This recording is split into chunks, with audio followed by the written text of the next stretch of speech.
आज हम इस वीडियो में डिफ्लेशन की चर्चा करेंगे, जिसका हिंदी क्रमशः मुद्रा अस्फीति, मुद्रा संकुचन या मंदी भी कहते हैं इसे।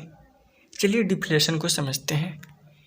मुद्रा अस्फीति मुद्रास्फीति की सर्वथा विपरीत स्थिति है, यानी डिफ्लेशन इन्फ्लेशन के बिल्कुल विपरीत होता है। चूँकि हम इन्फ्लेशन में जानते हैं वस्तुओं के प्राइस लेवल इंक्रीज करते हैं और जो हमारी मॉनेटरी इनकम है उसकी परचेजिंग पावर घटती है।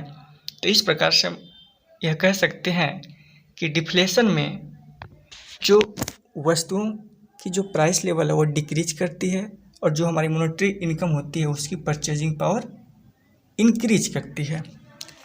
क्राउथर द्वारा दी गई परिभाषा ठीक नहीं है, क्योंकि उनके अनुसार मुद्रा अस्फीति वह अवस्था है जिससे मुद्रा का मूल्य बढ़ता है, अर्थात कीमतें नीचे गिरती हैं। चूँकि क्राउथर की परिभाषा को ठीक नहीं समझा गया है, क्योंकि क्राउथर कहते हैं कि वस्तुओं की कीमतें नीचे गिरती है और उसे हम मंदी कहते हैं, लेकिन हर समय वस्तुओं की कीमतें नीचे गिरे और उसे हम मंदी कहें, यह ठीक नहीं है कहना। इसलिए पीगू की जो परिभाषा है उसे उत्तम माना गया है। पीगू कहते हैं मुद्रा अस्फीति मूल्य स्तर के नीचे गिरने की वह अवस्था है जो उस समय उत्पन्न होती है जबकि वस्तुओं और सेवाओं का उत्पादन मौद्रिक आय की तुलना में अधिक तेजी से बढ़ता है। इस प्रकार हम कह सकते हैं कि मांग की तुलना में उत्पादन का अधिक ही अस्फीति है। यानी पीगू कहते हैं जब अर्थव्यवस्था में वस्तुओं और सेवाओं के उत्पादन में वृद्धि हो रही है तो लोगों की इनकम में भी वृद्धि हो रही है, लेकिन जो वस्तुओं और सेवाओं में जो इंक्रीजिंग रेट है वह व्यक्ति की आय में इंक्रीजिंग से कहीं बहुत अधिक है, कई गुना अधिक है वस्तुओं और सेवाओं का उत्पादन। इस प्रकार से मांग की तुलना में उत्पादन का अधिक ही अस्फीति है। लेकिन मूल्य स्तर की प्रत्येक गिरावट को अस्फीति नहीं कहा जा सकता। जब पूर्ण रोजगार स्तर के वांछित मूल्य स्तर के नीचे मूल्य स्तर गिरता है तो मूल्य स्तर की गिरावट को ही अस्फीति कहते हैं। यानी जब पूर्ण रोजगार पे जो प्राइस हमारा डिटरमाइन रहता है, यदि उसके नीचे यदि प्राइस लेवल गिरने लगता है तो उसे हम अस्फीति कह सकते हैं। अस्फीति के प्रमुख रूप से दो कारण हो सकते हैं। पहला है सरकार की विभिन्न नीतियाँ, जैसे कारोबार की दर में बहुत वृद्धि। कारोबार की दर में बहुत अधिक वृद्धि से मतलब ये हुआ कि सरकार यदि टैक्सेशन रेट बहुत अधिक इंक्रीज कर दे तो लोगों के पास जो मॉनेटरी इनकम है उसमें कमी आएगी। अब मॉनेटरी इनकम में कमी आएगी तो उनके डिस्पोजेबल इनकम में कमी आएगी, और डिस्पोजेबल इनकम में कमी आएगी तो वह डिमांड कम करेंगे, और जब डिमांड कम करेंगे तो वस्तुओं की जो प्राइस लेवल है वो नीचे गिरने लगेंगी, और वस्तुओं के प्राइस लेवल का नीचे गिरना ही मंदी होती है। दूसरा सरकार की नीति है सार्वजनिक ऋण में बहुत अधिक वृद्धि। यदि सरकार अधिक से अधिक लोगों से पब्लिक ऋण ले, लोगों से अधिक ऋण ले तो लोगों के पास जो तरलता है उसमें कमी आएगी। तरलता में कमी आना, उनके मॉनेटरी इनकम में कमी आना। जैसे मॉनेटरी इनकम में कमी आएगी तो जो उनका डिस्पोजेबल इनकम उसमें कमी आएगी, और जैसे डिस्पोजेबल इनकम में कमी आया वैसे ही वह डिमांड में उनकी कमी आएगी, और डिमांड में कमी आएगी तो प्राइस लेवल वस्तुओं का नीचे गिरेगा, और प्राइस लेवल का नीचे गिरना ही मंदी है, यानी अस्फीति। दूसरा है बैंक दर में वृद्धि। जब देश का सेंट्रल बैंक रेट में बहुत अधिक इंक्रीजिंग कर देता है तो जो उसके कमर्शियल बैंक रहते हैं वह सेंट्रल बैंक से ऋण नहीं ले पाते हैं। जब ऋण नहीं ले पाएंगे तो कमर्शियल बैंक के तरलता में कमी आएगी, तरलता में कमी आएगी तो साख का विस्तार कम कर पाएंगे, यानी लोग कम साख ले पाएंगे, जिससे लोगों के जो इनकम है मॉनेटरी इनकम उसमें कमी आएगी। मॉनेटरी इनकम में कमी आना, उनके डिमांड में कमी आना, डिमांड में कमी आना, प्राइस लेवल नीचे गिरेगा, जिससे मंदी होगी। अगला है विमुद्रीकरण, यानी डीमोनेटाइजेशन ऑफ करेंसी। जब मुद्रा का नोटबंदी होता है, अचानक से किसी देश में सरकार नोटबंदी की घोषणा कर देती है तो लोग जल्दी जल्दी जो उनका मॉनेटरी इनकम है उसे बैंकों में जमा करते हैं। जो लोगों की जो वर्तमान मौद्रिक आय उसमें कमी आ जाती है। मौद्रिक आय में कमी आना मतलब डिस्पोजेबल इनकम में कमी आना, उससे डिमांड में कमी आती है, डिमांड में कमी से जो वस्तुओं की प्राइस लेवल वो नीचे गिरती है, प्राइस लेवल का नीचे गिरना ही मंदी है। जो अगला अस्फीति का जो प्रमुख कारण है वो अर्थव्यवस्था में अधिविनियोग यानी ओवर इन्वेस्टमेंट। जब ओवर इन्वेस्टमेंट हो जाता है, बहुत अधिक वस्तुओं और सेवाओं का उत्पादन हो जाता है, तो डिमांड धीरे धीरे घटने लगती है। और जैसे डिमांड धीरे धीरे घटने लगती है, जब डिमांड घटेगी तो वस्तुओं की प्राइस लेवल नीचे गिरेगी, तो उसे हम कह सकते हैं अस्फीति। प्रायः हम देखते हैं जब किसी देश में इन्फ्लेशन होता है तो सरकार मेन फोकस करती है कि सप्लाई जो अधिक से अधिक बढ़ाया जाए। सप्लाई बढ़ाने के लिए उद्योगपतियों को सुविधाएं, सब्सिडी, पूंजीपतियों को, उद्योगपतियों को अधिक से अधिक ज़्यादा उस पर ध्यान देती है, जिससे वो अधिक से अधिक सप्लाई करते हैं। बहुत अधिक उत्पादन हो जाता है, इतना अधिक उत्पादन हो जाता है कि मंदी की अवस्था आ जाती है। यानी कह सकते हैं कि ओवर इन्वेस्टमेंट ही मुद्रा अस्फीति का एक प्रमुख कारण है। हमने अभी तक डिफ्लेशन के कारणों को समझा।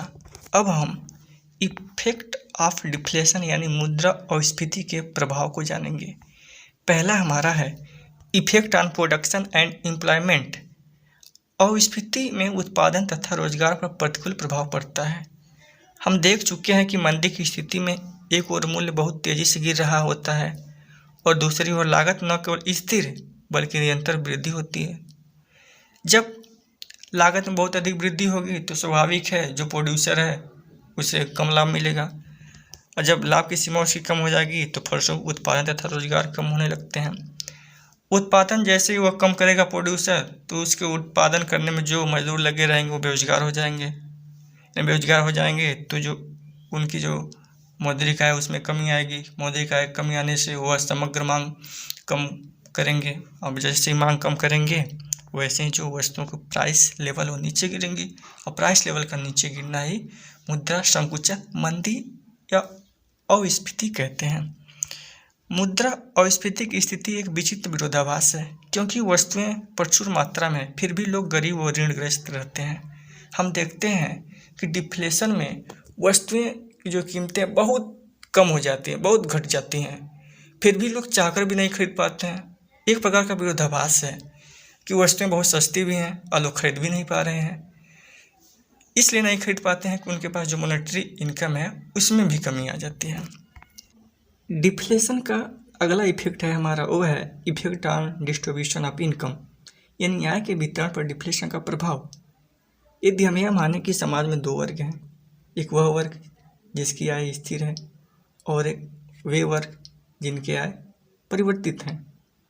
मान लीजिए जिस व्यक्ति की आय स्थिर है, यदि वह 1000 कमा रहा है, तो डिफ्लेशन के पहले यदि यह मान लिया जाए कि 1000 रुपये की जो क्रय शक्ति है वह 1000 वस्तुओं के बराबर है। जैसे डिफ्लेशन हुआ उस आय की परचेजिंग पावर बढ़ जाएगी। हो सकता है वह 1000 से 5000 वस्तु या 4000 वस्तु खरीद पाएगा, यानी उसकी आय स्थिर है, लेकिन डिफ्लेशन होने से उसकी परचेजिंग पावर बढ़ गई, यानी उसे लाभ मिल रहा है। यदि उस वर्ग की बात करें जिसकी आय स्थिर नहीं है, यदि मान लें कि डिफ्लेशन हुआ, वह 1000 कमाता था, लेकिन अब यह मान लें हम कि डिफ्लेशन में क्या होता है कि रोजगार में कमी आ जाती है, या हो सकता है जो रोजगार में काम करता है उसे कम ही मौद्रिक आय मिलती है मालिक के द्वारा। मान लीजिए 800 पा रहा है, तो यानी कह सकते हैं कि जिसकी आय स्थिर है उसे लाभ मिलेगी, और जिसकी आय स्थिर नहीं है यानी वह डिफ्लेशन के समय उसका जो मौद्रिक आय उसमें कमी आ जाएगी। मौद्रिक आय में कमी आएगी तो इस प्रकार से उसे हानि होगी।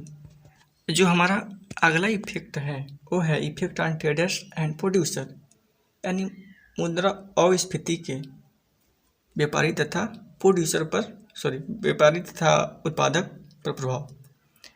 मूल्य स्तर तथा आय दोनों में गिरावट आती है। चूँकि जब डिफ्लेशन होता है तो वस्तुओं और सेवाओं का मूल्य तो गिर रहा है, साथ साथ जो कंज्यूमर है उसका जो इनकम है उसमें भी गिरावट आने लगती है, और दूसरी ओर लागत में वृद्धि हो जाती है, जिससे लाभ की सीमा में कमी आ जाती है। और देखते हैं कि जो प्रोड्यूसर है उसके लागत में इतनी अधिक वृद्धि हो रही है कि उसके इनकम में उतनी नहीं वृद्धि हो पा रही है, यानी इनकम में वृद्धि की अपेक्षा उसके लागत में बहुत अधिक वृद्धि हो जा रही है। यानी जैसे ही लागत में अधिक वृद्धि होगी तो उसकी जो लाभ की सीमा होगी यानी कम होगी। यानी इस प्रकार से कह सकते हैं कि डिफ्लेशन की अवस्था में व्यापारी और उत्पादक दोनों को हानि का सामना करना होता है। अगला इफेक्ट है हमारा वो है लेबर्स एंड कांस्टेंट इनकम, यानी मजदूर तथा स्थिर आय वर्ग जो अभी हमने चर्चा किया कि उसे लाभ होगा, और जो मजदूर रोजगार में है उसे सभी जो लाभ अस्थायी रूप से मिल रहा है वे लाभान्वित होंगे। लेकिन वे मजदूर जो बेरोजगार हैं उन्हें कष्टमय का सामना करना पड़ेगा, क्योंकि बेरोजगार हैं, उनके पास मॉनेटरी इनकम बहुत कम होगी जो पहले से है। मॉनेटरी इनकम कम है तो जो वस्तुओं और सेवाओं का जो सस्ती मिल रही है फिर उसे नहीं खरीद पाएंगे, कि बहुत इनकम कम है, नहीं उतनी डिमांड कर पाएंगे तो प्राइस लेवल स्वतः गिरने और लगेगा और अस्फीति होगी। जो हमारा अगला इफेक्ट है, जो लास्ट इफेक्ट हमारा वो डेब्टर एंड लेंडर, ऋणी तथा ऋणदाता। हमने इन्फ्लेशन में ऋणी तथा ऋणदाता की चर्चा की थी, जिसमें हमने बताया था कि इन्फ्लेशन में ऋणी को लाभ तथा ऋणदाता को हानि होता है। ठीक उसी प्रकार की विपरीत अवस्था डिफ्लेशन में होगी। इसमें ऋणी को हानि तथा ऋणदाता को लाभ होगा। चूँकि यह मान लें आप कि कोई ऋणदाता है जिसने 1000 रुपया दिया किसी ऋणी को, 1000 दिया तो उस वस्तु की यदि क्रय शक्ति 1000 की 1000 वस्तु के बराबर है। मान लीजिए जैसे डिफ्लेशन हुआ वैसे उसकी क्रय शक्ति बढ़ के हो सकता है 5000 वस्तु के बराबर हो जाए। यानी डिफ्लेशन के समय यदि वह उसे लौटाता है रुपया ऋणदाता को तो उसे अधिक कष्ट में होगी, क्योंकि जब वह लिया था ऋणदाता से डिफ्लेशन के पहले तो या डिफ्लेशन में तो उसकी क्रय शक्ति कुछ और थी, लेकिन जैसे ही डिफ्लेशन और होता गया वैसे वैसे उसे इनकम की क्रय शक्ति और बढ़ती गई। क्रय शक्ति बढ़ती गई तो वो वस्तुओं और सेवाओं का अधिक से अधिक क्रय कर पाएगा। तो इस प्रकार से कह सकते हैं हम कि डिफ्लेशन में ऋणी को हानि तथा ऋणदाता को लाभ होता है। इस प्रकार से हमने इस वीडियो में डिफ्लेशन क्या है, उसके क्या कारण है और उससे क्या क्या इफेक्ट पड़ते हैं अर्थव्यवस्था में, उसे हमने जाना।